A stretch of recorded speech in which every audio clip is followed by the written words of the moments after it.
noticed, I am not Megan Fenton. She did not suddenly get older and shorter. My name is Ann Pearl, and I will be your worship associate today. Please join me in singing our first hymn, our Song of Gathering, which is number 1010 in your teal hymnal, We Give Thanks. Please rise and body your spirit. Thank you.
My name is Pat Krugman, and oh no, that's the wrong one. My name is Pat Krugman. However, let's see. I am looking for a board member. Here I am. I got it. I'm good. I am a member of the Board of Trustees. Welcome to the Unitarian Universalist Congregation of the Hudson Valley. Whether you have been with this congregation a while, a decade or more, or this is your first time visiting us, we welcome you. Whatever the faith and traditions of your past, we welcome you. Whatever your theological stance, we welcome you. Whoever you are and whomever you love, we welcome you. Whatever your heritage, we welcome you. We respectfully acknowledge the territory on which our church building sits as the ancestral homeland of the Munsee, Lenape, and Wapengee people. I have a few announcements today. First of all, thank you again to everyone who ordered grocery cards. As a reminder, today is the distribution day for the cards. Jenny Stillman will have them available for you after the service. Terry Lucan was scheduled to do it, but she couldn't be here today because she's heading to New Zealand. Please have a check made out to UUCHV with grocery cards in the memo. Cash is okay too. The Arts Committee decides how the sanctuary walls are to be decorated each month. We thank Linda Karen-Nicholas. Is Linda in here? No? She's out getting the tables ready for coffee hour. We thank her for sharing her works with us for the past couple of months. Next Sunday, we will decorate the walls with homemade or hand-picked holiday wreaths. So this is something open to everyone. If you would like to create one, please do. If you have one that you love, please bring it in next Sunday, December 1st, to add to the festive holiday ambience.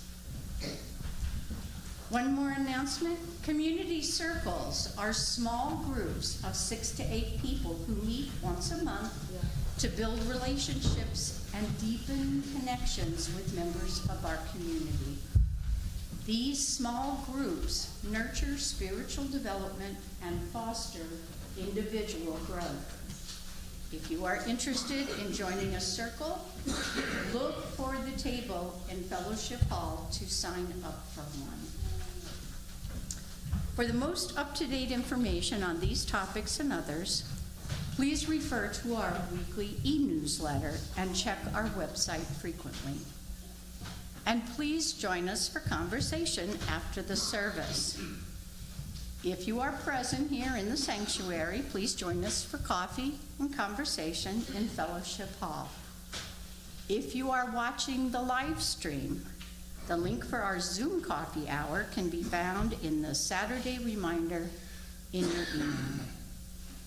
If you are just recently joining us and would like to receive our weekly e-news, please email us at uucroton@gmail.com with your name, and we will make sure you are added to our e-news list.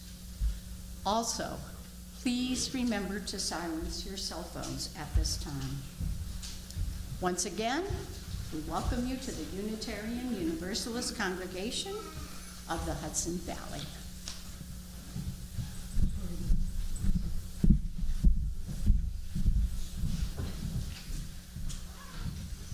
Our guest minister today is the Reverend Elizabeth Putnam. She's a member of the Fourth Universalist Society in the city of New York. She joined Fourth U in 2002, and the congregation ordained her in 2008.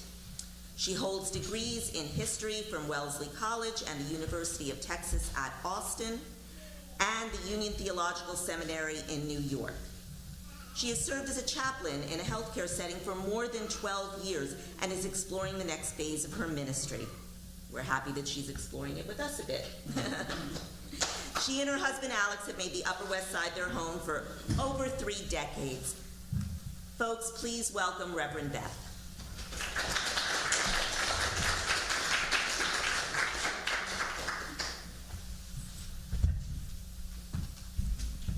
See, this is the first time you actually get to hear me.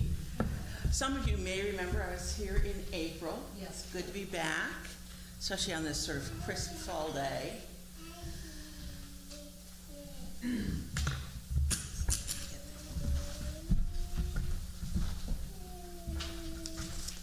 I'll begin with our invocation this morning. The words are from Richard M. Fuchs.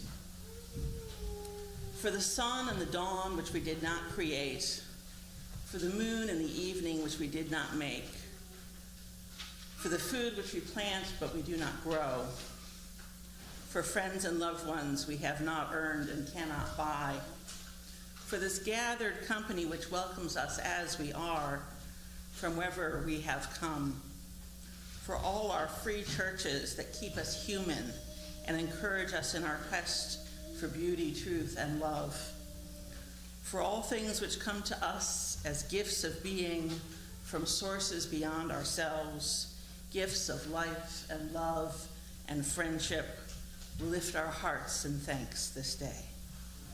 So may it be.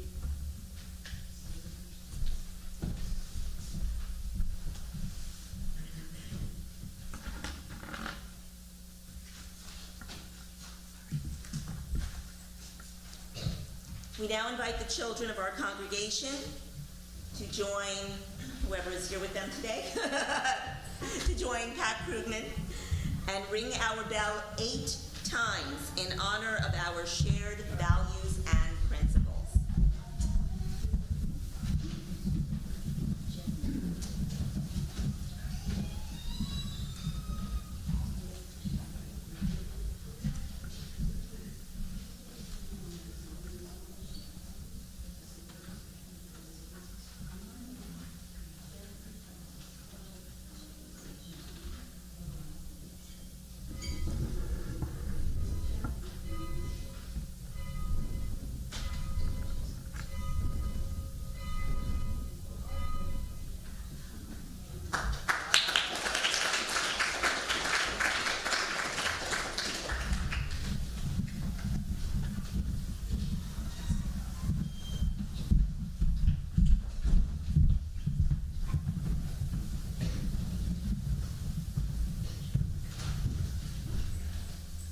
Our chalice lighting today is by Gary Kowalski. With faith to face our challenges, with love that casts out fear, with hope to trust tomorrow, we accept this day as the gift it is, a reason for rejoicing.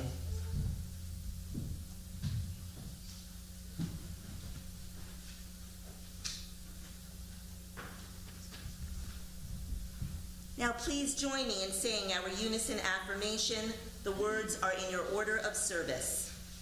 Inspired by love, our mission is to seek our true nature, connect deeply and openly, and act for justice.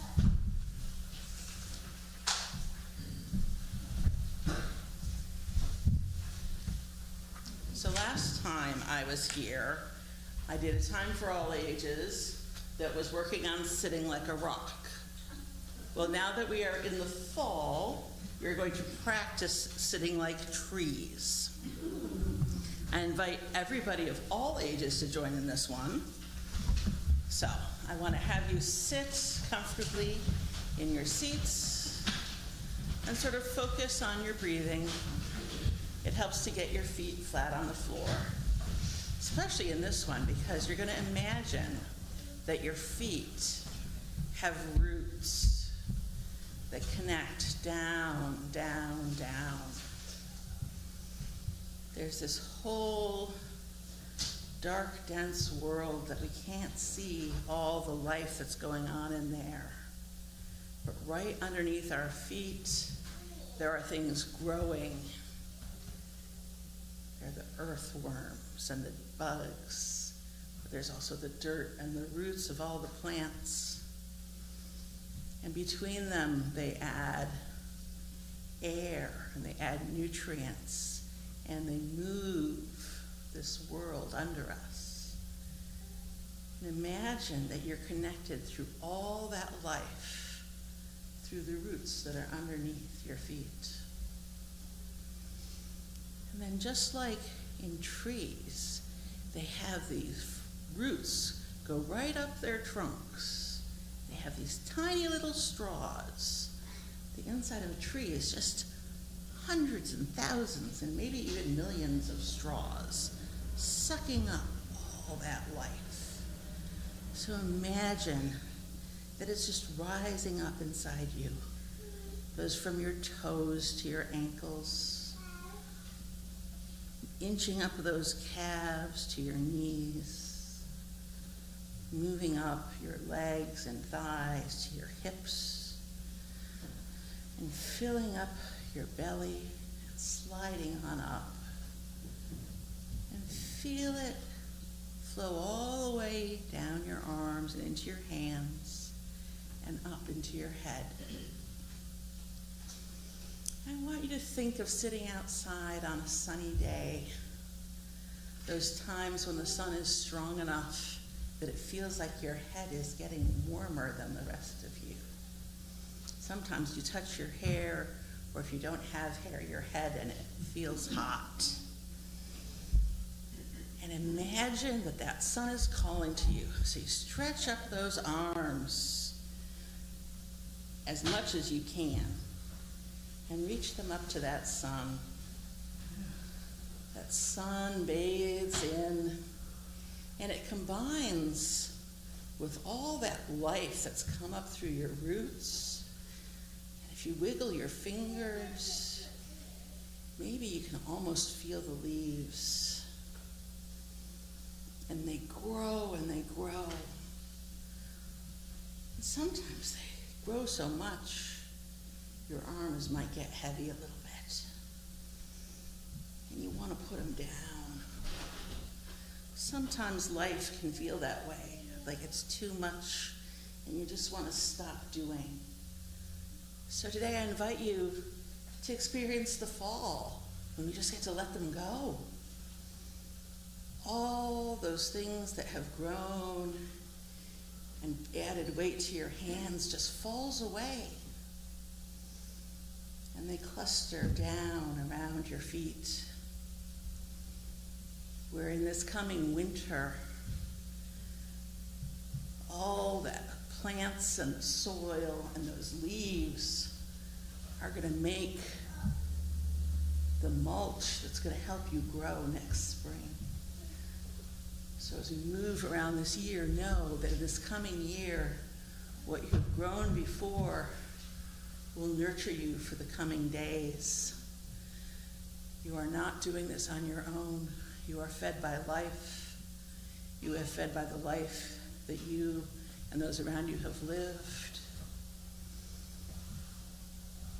And let that sun bake into you and the life soak into your muscles and your bones. And slowly pull your roots back in until they're just the bottoms of your feet and your toes. And begin to focus once again on your breathing, on breath that comes from lungs going in and out. And then if you have closed your eyes, open them and bring your awareness to the room and the people here as we celebrate all of the trees who are here today. And happy fall.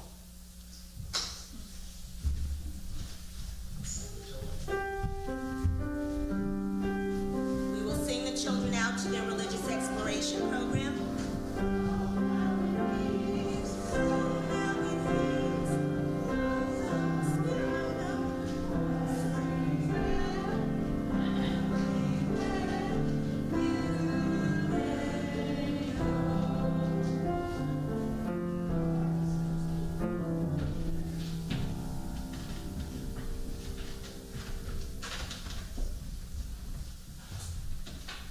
We come together in community today to share with one another, to support one another, and to celebrate with one another.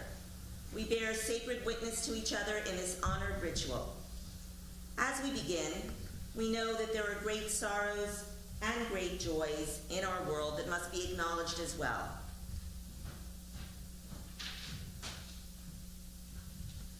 We will light our first candle to honor those in pain, victims of violence and war and oppression all around our world.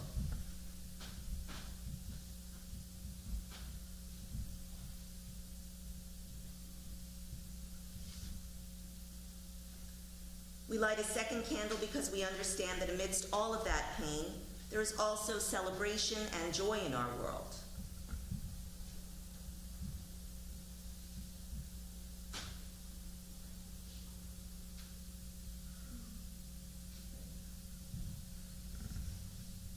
We honor that joy and sorrow are woven together. For some of us here today, this has been a week of life-changing joy that needs to be lifted up in this worship. For others, this has been a time of deep pain and sorrow that needs to be shared to make the burden lighter. If this has been such a time for you, I invite you to come forward to light a candle. I will light it for you, and to briefly tell us of your joy or sorrow. You may use the microphone to my left. You may also raise your hand in silent acknowledgement of your joys and sorrows, and I will light a candle for you as well.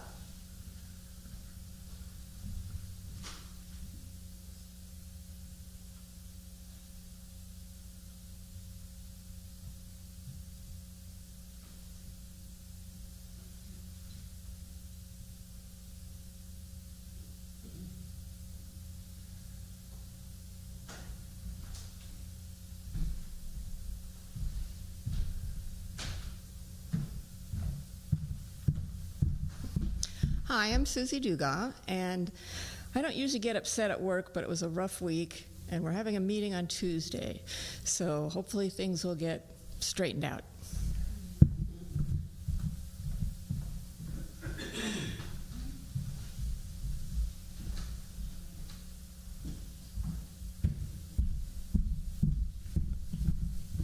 Hi, I'm Ginny Stillman, and about a week ago, I received word that my best friend from kindergarten days just passed away. She'd been suffering from Alzheimer's for more than 8 years and had a devoted daughter taking care of her.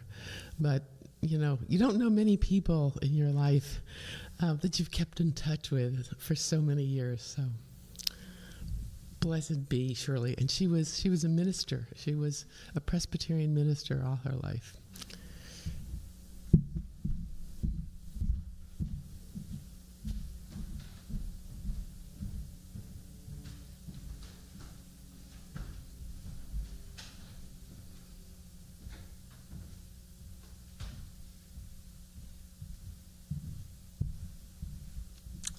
Good morning. I'm Maria, and I have a dear friend who's been in hospital for 12 days, and she is struggling. And if anything, as sad as it is, but also my friend has inspired me to pursue something that is very near and dear to me. It's a passion. And also, I just want to say, it's been a very sobering week for me. My surgeon, who is fastidiously thorough, had me undergo a PET scan. And the call that I received was 2 words I remember: totally clean. It's so overwhelming. All I can say to each and every one of you, thank you for being in this journey with me. Thank you. Thank you. Thank you. I guess I'll go sit with my blessings now. Thank you.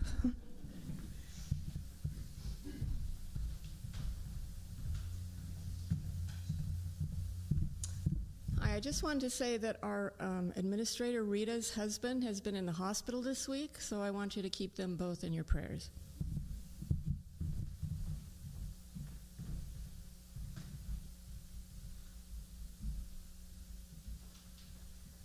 So I actually just lit a candle for myself. I have a joy to share. This past weekend, Gary Simon and I, along with some other friends and spouses, were at the Theater Association of New York State yearly festival all the way up in Watertown, New York. And we were at, this is a competitive festival, and the play that I directed won. So, which some of you I think saw when it was in Ossining this past summer. So obviously very happy about that. We move on to the Eastern States Festival, which is a regional festival that takes place in April. And if we win there, we get to go to the National Festival in Des Moines in June. So we'll see. We'll see what happens.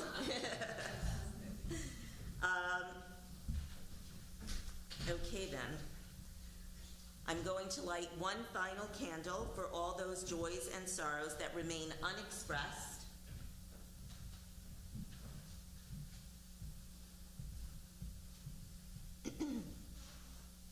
And for those outside of our walls who are searching for a place to bring the wholeness of their lives and be received with love.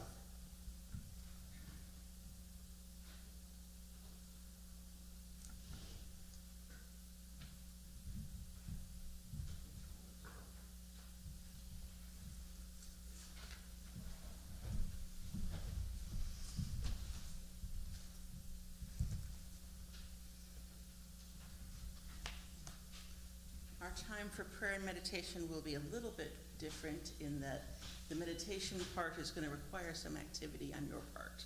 So I give you fair warning. The prayer part will be shorter than usual to allow for the meditation time and your own activity and your own meditations. I ask you to join me in a moment of prayer.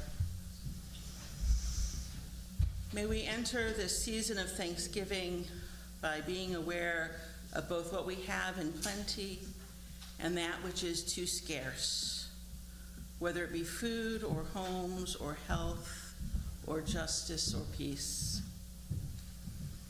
Let us each find ways to help those who struggle to meet the needs of mind, body, or spirit, and may others help us with our own needs.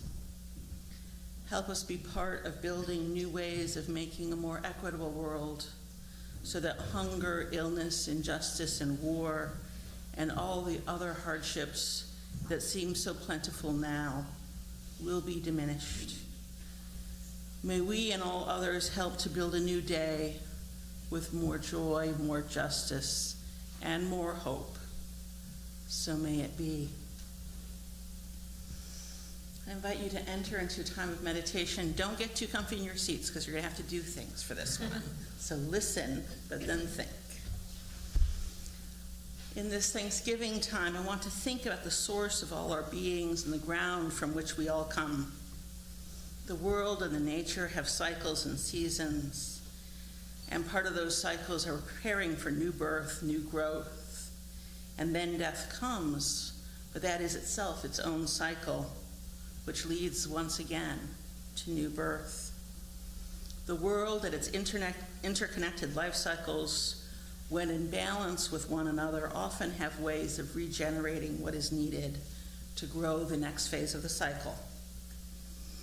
On the easel here is a very simple and slightly lopsided tree. Drawing on an easel when it's already up is not so easy. But trees, when they grow, drop seeds that will grow new trees. And those seeds can be spread by the wind or by animals. And the leaves that fall from the trees protect both the trees and the seeds from the cold of winter and fertilize the soil for the coming growth. So when you came in today, you should have received acorns and leaves. Please ignore the fact that they are maple leaves and not oak leaves, so they do not go with the acorns. But acorns are a seed. They are something that is ready to grow. I want you to spend some time in reflection and think about something that is just on the edge of growing in you. Maybe something that you started new this year, maybe a new thought that's been coming into your mind, something that you think may be coming, and that you're ready to grow in this coming year. And please write that on your acorn. You have to spend some time thinking about it still. And then take your leaf and think of something that's already grown in your life. And it may be time to let it go, or it may just be time to share. Because the nice thing with trees is they grow new leaves. So once you've learned how to grow it, you can grow it again. So think about something that you have already learned or grown in yourself that you can share, that might help somebody else in their growth. It will become a part of nurturing and protecting that which is going to grow. Maybe in you, maybe in someone else. Think of what is ready to fall away to make new.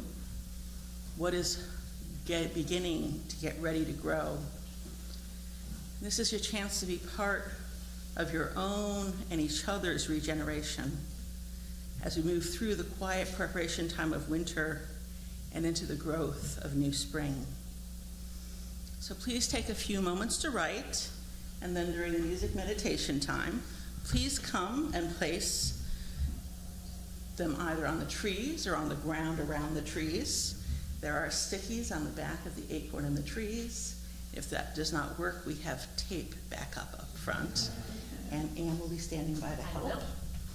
So thank you all. Just spend a few moments thinking about what you have grown that you can share and what might be ready to grow again new for you. And then bring up your acorns and your leaves.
I'm going to try to share a few of these. So we have on an acorn here we have courage to face fear.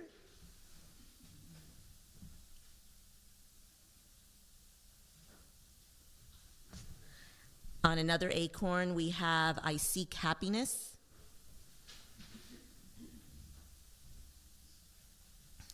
Loving kindness.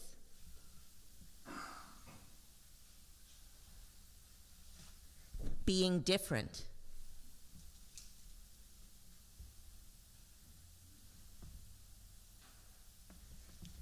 Acceptance of my frailties and loss of sight.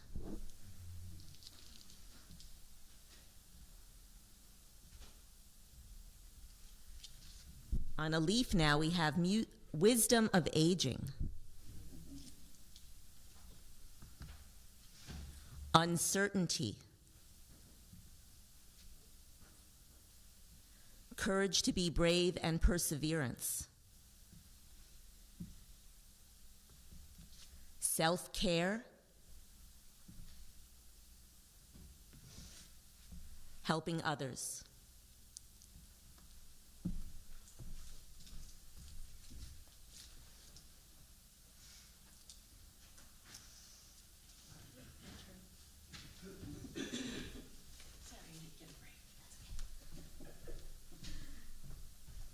Me again. Our reading today is called A Harvest of Gratitude by Percival Chubb. Once more the fields have ripened to harvest, and the fruitful earth has fulfilled the promise of spring.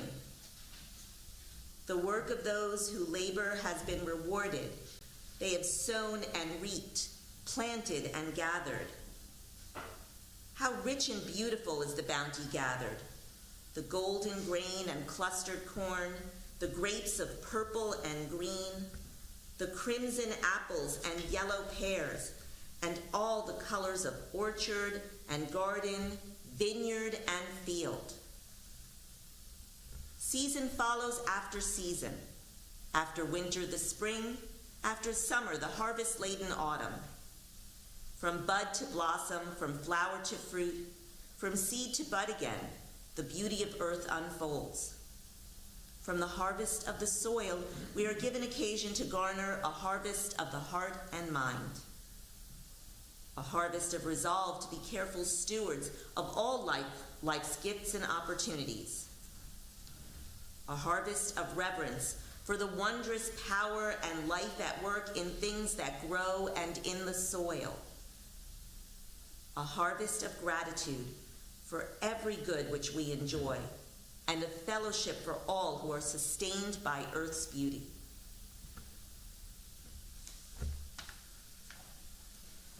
Now, please rise in body or spirit and join us in singing hymn number 1070. It's in your teal hymnal again. It's called Mother, I Feel You. Feel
just realized I made this a much more engaged and difficult Thanksgiving service. You struggled really mightily. I don't think you've sung that one very often, have you? No. Yeah. And on a Sunday where there's no choir to help you learn it, you did excellent, really. I love the hey-yas. And maybe that's been part of my own struggle with Thanksgiving this year. I don't know about you, but when I look around, so much seems to be going awry. And I cannot see it getting better soon at all. Maybe some of you have been struggling with that same sense of simple dread about the future. And maybe some hopelessness. Maybe a sense of having tried so hard and having failed. But I've also just got my own struggles with the holiday. Maybe some of you have them too. There's so much different than what they told us about these stories when we were kids. It all seemed so simple and cheerful back then.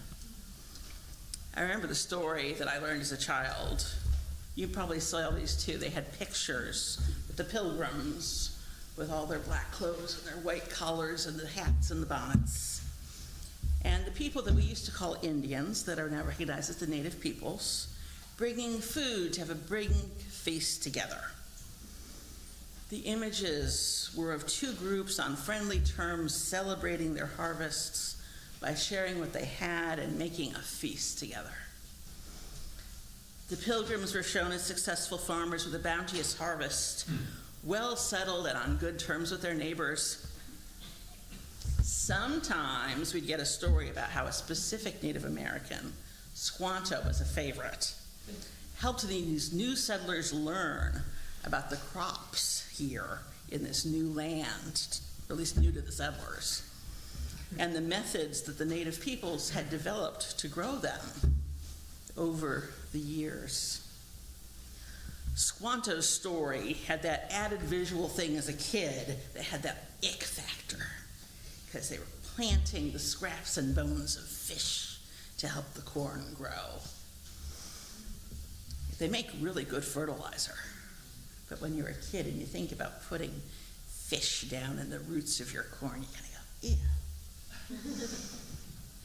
ew. Now, my grandparents had gardens, so I knew that soil sometimes needed fertilizer to help the plants grow better. And I was raised in the 1970s, so even then I was aware that people had started composting to make their own fertilizer. So fish scraps made sense, except for imagining the stink. And figuring that out did seem smart. So I guess I did learn that the native peoples had their own techniques for making the crops grow better. And in this Thanksgiving story, they were willing to share it with their newly arrived strangers. And I share these memories of the history taught when I was a child, because the history that is chosen for a reason. This mythic history encapsulates the values the society wishes to teach, the vision of itself it wants transmitted to the future. And it hides failures, truly horrific choices, and especially the way those supposedly treasured values were transgressed completely. What is hidden is that for which a people might be rightfully ashamed. And that last part, a people, is also very important. A myth story wants to shape the shared values and create a group identity. The pilgrim story speaks on some level to the history of coming to this land for every person whose ancestors were not already here, which is a vast majority of the people who live in this country this day. It just shares a story of hardship with periods of scarcity and struggle, but then a story of bounty and plenty. It invites each group to leave out difficult choices, maybe some people that were hurt either through deliberate action or inaction, and those who still do not have enough, especially including the descendants of the people who were here first, in many cases. And I'm a person who's positioned to address this original story, this missing history, as someone descended from some of those early settlers. For most of my life, my family story focused on what is considered laudable or notable about my family. You know, we know who fought in the Revolutionary War, those sorts of things. There's one glaring moment in our history that cannot be hidden, but the family story moved our branch into a line that did not have a particularly direct connection to that history. Let's just say my last name is Putnam, and my family did live in Salem. So that is a history we cannot hide, thanks to Arthur Miller. The kids thought they could really get a rise out of me, and I went, yeah, that's my family. So I grew up Pilgrim adjacent. My family was not a Mayflower family. Our original journeying ancestor was a little bit later. They were not in Plymouth. By the time the first Putnam arrived, they were in the expanded settlement area. So Puritans, yes. Early arrivers, yes. But actual Pilgrims, no. So that meant those Pilgrims were not actually my people, just like they are not for the vast majority of people in this room or anywhere in America. Now, you may all be wondering why this moved into history. It has to do with the standing to address the history of the past. In these mythic stories, your degree of connection to the original myth matters, because the more distant your personal origin story is from the myth, the less it speaks to you. Some of you here may have heard those stories in school and went, I got more in common with the people who were here and what happened to them than those Pilgrims. I'm not one of them. If the story does not speak to you, does not resonate with you, the myth does not shape your identity. It shares the values the society wishes to transmit, but the stories can remain unconnected and the lesson just bounces off. So, what changed? Well, as with everything with Thanksgiving, it comes down to family. During lockdown, my youngest sister began exploring our family genealogy. One of our favorite aunts, Aunt Grace, died, and she had been doing a project where instead of tracing the genealogy through the fathers, which is how it's normally done, she was tracing it through the mothers. And she'd gotten 6 or 7 generations done. And she gave it to my sister. And my sister, who trained in anthropology and archaeology, just as I trained in history, took to this with a whole range of research skills. And she shaped and followed those women. And we've been finding out new things that our family didn't know about, or probably didn't want us to know about, our family members. And we discovered recently, like I'm talking 2 weeks ago, that with those women's genealogy branches, it turns out I am descended from actual Pilgrims. Not only that, I'm a descendant of Governor Bradley, one of the early leaders who became a leader in that colony for decades. So this suddenly gave me new ground to speak about the Pilgrims, because you can speak about your own people differently than you can about anybody else's. For good or ill, my family, my origin, part of my identity was shaped by what they did. But it also means I have a duty to speak about it. To speak about what they did and how their actions shaped our nation even to this day. Now there's so many things to talk about. I mean, goodness, even if I just got into Squanto, we could be here for ages. The theories about his personal history are really amazing. I invite you, anybody who's internet savvy at all, start looking up Squanto and see what you find. But I want you to think about those Pilgrims. Because even their planning and how they got here, when you really think about it, why on earth would we be holding them up as exemplars of almost anything? Think about it. They're in Holland, having moved there from England, because they helped foment a civil war in England, and they didn't like them very much after that. Things were going okay in Holland, but they thought the kids might start getting ideas about doing things the way the Dutch did them, and they didn't like that. So they say, we're going to go somewhere there's no people. Of course, that ignores the fact that there are people in this new land they're planning on going to. But when you think about where you're going, and there's not supposed to be people there, at least not in the ways you've experienced before, what would you pack for the journey? And who would you want to bring? You're going to be living in a place where there's no houses, there's no towns, there's no stores, and you've been living in towns your whole life. And you only have the skills of the group that you're traveling with and the things that you bring with you. Now, I would want some carpenters, I'd want some farmers, I'd want some herders, and some people with experience as livestock for food. I would want plants and seeds, anything that would survive the journey.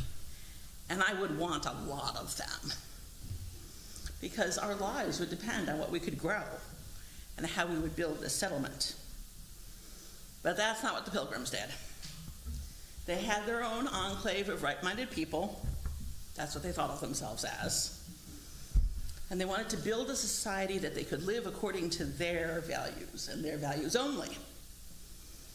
They were building a religious community. So when they got here, they easily could have died from starvation or cold. I will not go into the details, but in the years just before their arrival, an illness that is still mostly a mystery killed the vast majority of the people who had lived here in what is now the Americas. We're talking all the way up and down. The Incas, the Mayans, everyone had a huge death rate from that, and they still don't know what it was and how it spread. But when the Pilgrims wrote about their arrival here, they spoke of the easy planting, the way the land seemed to provide. They found caches of seeds buried in the ground, which they planted in soil that had previously been tilled. They went into the forest and found patches of berries, and the animals seemed very easy to find for hunting, almost like they were following paths. And then they found a guide like Squanto who could teach them about using fish for fertilizer. But what they failed to understand is that those fields had been made by the people before, and the forest that they found had been shaped by those same people. Because the people who lived there didn't just grow things. They didn't just grow plants. They shaped the growth of the entire forest to make the life more bountiful for all of them. They were practicing a sustainable sustainable agriculture. This time I need some water. Ugh. And we look around at this very different world that the Pilgrims left us. What happened to the soil? What happened to the water? What happened to the trees? They didn't know how to keep things growing. They didn't know how to make things last. We look around, and I was suddenly struck that the Thanksgiving that was celebrated was so very different. The native peoples were celebrating a thankfulness for the land which sustained their lives and had a priority on ensuring their descendants would be sustained. And the Thanksgiving the Pilgrims celebrated was a thankfulness to God for sending them enough, and the belief that God would always send them enough, with no concern about what that meant they might have to do. And the America we lived in is shaped by that second Thanksgiving. The land has been used, the animals killed. We have begun to start to undo some of the damage, but we had centuries of just assuming that we would either find new land or find new things or be able to build something new that would make it easier. So we need to ask the questions about the thankfulness, that other thankfulness, And people have been. When you look around at the new ways people are farming, new ways people are building, they're asking, how do we regenerate the land that we deplete with our growing? How do we ensure our water is clean and continues to flow through its cycle? How do we begin to understand the different life cycles of the plants and animals so they sustain each other and us? And importantly, and most importantly, what can we do as people to leave the land better than our ancestors left it to us? So that is my Thanksgiving hope, that we can be thankful differently, that we learn not from my ancestors, but for the people who were here before, who knew that it matters what you're thankful for, and then how you give back and treat those gifts. Can we teach others to be thankful for this world upon which we all depend and want to leave it to our future generations? Can we make the choices to give back? Can we understand what Squanto was trying to teach my ancestors who failed to listen? What does Thanksgiving call us to give back, not to one another, but to our world and those who will come after us? So let us be truly thankful and live our Thanksgiving. So may it be.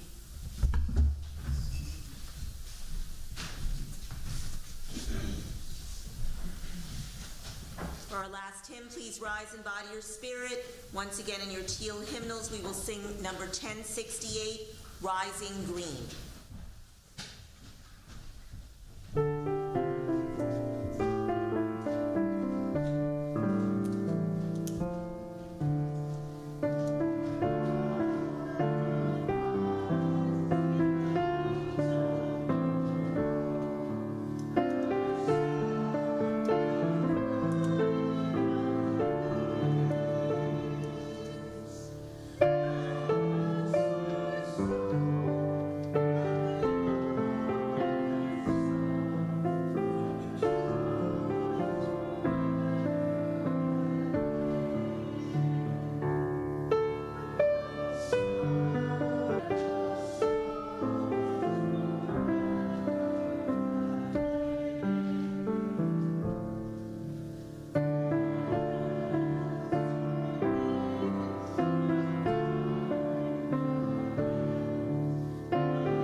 week we make an offering from the bounty that we are blessed to enjoy.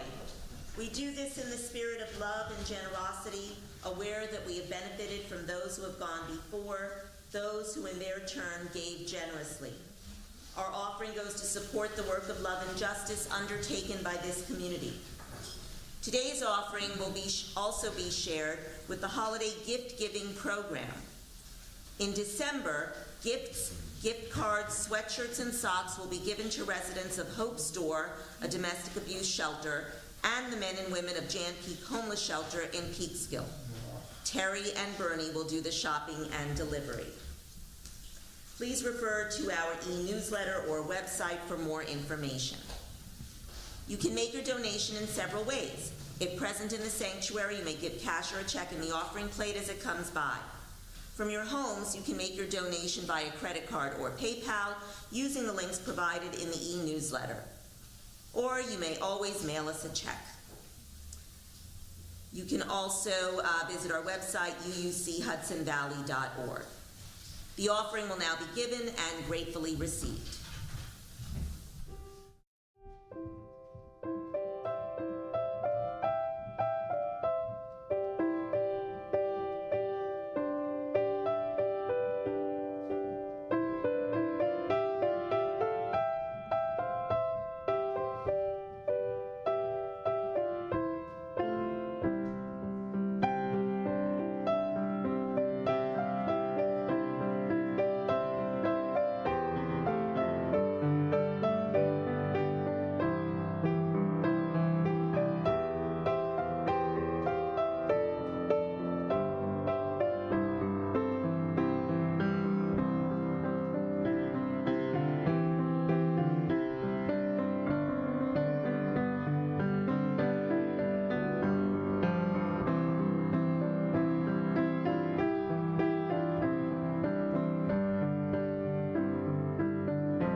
Please join me now in the dedication of the offering. The words can be found in your order of service. May these gifts and the work of our hands and hearts give power to all we stand for as a community of faith. Please join me now also in extinguishing the chalice.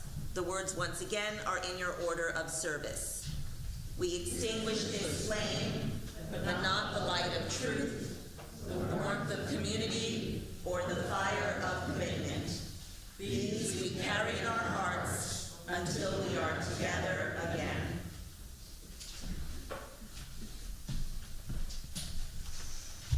Oh, and thank you again for your willingness to try new things. That rising green turned out wonderfully for one that I think is probably new to most of us. But the words were just so perfect, and I do love Carolyn McDade, who wrote it. Let's close with our benediction. These are from the words of Barbara J. Peskin. May the glory of the passing away of autumn lie about us fresh gold for a time. And when the dark comes and the cold, may we remember how today we stand in glory, how we walk in bounty heaped upon earth's dark carpet, how we move deep in abundance flung against night's winter curtain. We are thankful for its coming and for its passing. Let it be. Amen.